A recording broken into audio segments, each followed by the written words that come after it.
Mas nem tudo é mar, sol e alegria.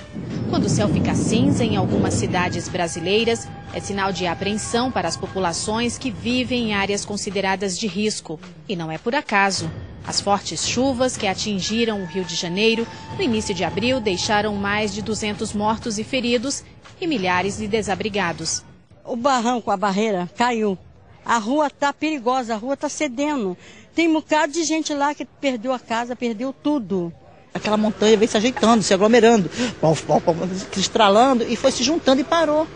Que eu olhei para cima, não acreditei. Tudo no chão, pessoas, corpos já caindo. Eu digo, meu Deus. Em abrigos improvisados, crianças que entenderam muito cedo o significado da palavra catástrofe. A casa de todo mundo aqui está em risco. A minha casa está o banheiro, a casa de todo mundo aqui está em risco.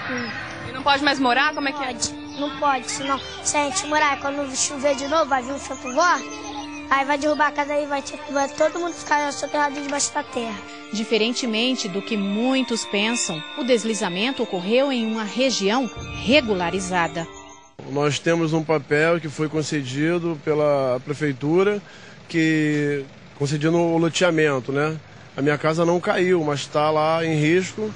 Uma tragédia causada por excesso de chuvas e por uma possível omissão do poder público.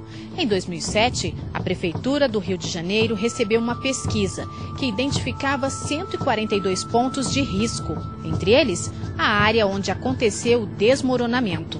Na apresentação do plano à Prefeitura, consta nesse plano, para essas 142 áreas de risco, as recomendações de estruturais e não estruturais. Sendo aí as obras de engenharia, privilegiando as obras de baixo custo, conforme metodologia do Ministério das Cidades, e a não estruturais, que vão desde a instalação dos medidores de chuva até a orientação da comunidade com relação à disposição do lixo, né, e manutenção dessas galerias de drenagem. A gente não tem informação sobre a implementação do plano, né? Até hoje nós não fomos informados sobre nenhuma ação recomendada no plano que tenha sido implementada. Quando se fala em omissão, se está apontando uma ausência de ação do agente público nas ações preventivas que deveriam ter sido tomadas. Das enchentes do Rio de Janeiro, nós temos que entender que o poder público vem sendo omisso há quase 500 anos. Mas hoje há uma determinação do governo do Estado e do município do Rio de Janeiro, no sentido de, pela primeira vez, enfrentar de forma direta este problema que é humano, mas é também ambiental. Nós não podemos aceitar, porque acredito que viola a dignidade da pessoa humana, que pessoas vivam em permanente contato com a desgraça natural. Basta uma chuva, basta uma tempestade, basta um incidente natural qualquer para que pessoas venham a morrer soterradas, completamente desamparadas. O poder público tem o dever não só de remover populações que estão em situação de risco, de insegurança, e dar a essas pessoas moradia digna, como também a proteger essas áreas e recuperá-las, porque, na verdade, é aí com frequência que nós encontramos situações de floresta que não existe mais, de mata que não existe mais e que deveria existir. E que se existisse, não viria a ocorrer ou as suas consequências não seriam tão graves, especialmente com perda de vida humana. Mas se o Estado contribuiu, fechando os olhos para o risco a que estavam submetidos os moradores das encostas, ele pode responder judicialmente pelos prejuízos? No Superior Tribunal de Justiça, há precedentes nesse sentido.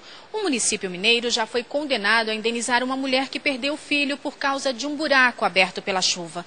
De acordo com a decisão, o município foi responsável pela morte porque não isolou a área. Em Belo Horizonte, um casal também foi ressarcido por prejuízos causados pelas chuvas. As enchentes foram atribuídas à negligência da administração municipal. As vítimas que perderam familiares têm direito à indenização por danos morais e, no caso de dependentes, há direito também a uma pensão. Quem perdeu casa, imóveis, pode pleitear a reparação por danos materiais, mas é preciso provar a relação entre o dano sofrido e a ação ou omissão das autoridades responsáveis. Sugiro que junte esses documentos do dano, provando o dano em si, que você morava naquela região, as fotos, etc., notícias de jornal, tudo isso ajuda, porque esse processo vai ser julgado não agora, daqui a anos, e é bom refrescar sempre a memória do julgador, do juiz. Segundo ponto importante, é a prova da omissão específica da administração. Como é que eu provo isso? Relatórios técnicos, indicando que a administração deveria ter agido, que recebeu recomendações e nada fez. Outra maneira de provar, se a própria associação de moradores mandou correspondências, notificou, fez movimentos, pedindo intervenção do Estado, o Estado nada fez. Isso também é uma prova razoável. No entanto, se o caso for considerado fortuito ou de força maior, o Estado não é responsável.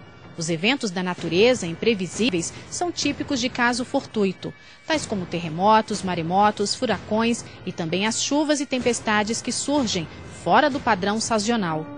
E se não há como controlar o ímpeto da natureza, a solução é investir em prevenção. A palavra prevenção é fundamental.